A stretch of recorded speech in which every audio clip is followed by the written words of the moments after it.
قاچاقچی بە بڕیاری دادوەر لە سەروسا کەسێکمان دەگیر کردووە ئێمە ئەوانە کە گوازەرەوەی نەفەرن ئەو نەفرانن کە لە ئێرانەوە لەسەر سنوورەکانەوە یا بەعکسەوە لێرە بوو ئەوێ کە خەریکی ئەو کارە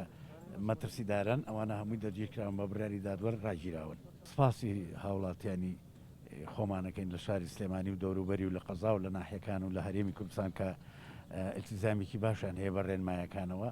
و سوپاسیشانەکەین کە هاوکارمان من بۆی هەر زانیاریەک لەسەر هەر کەسێک و هەر بابەتێک و هەر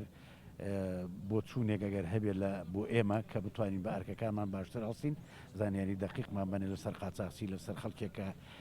کە خۆی کەرەنتینە نەکردووە کە خۆی شاردوێتەوە ئەوانە پێمان بڵێن.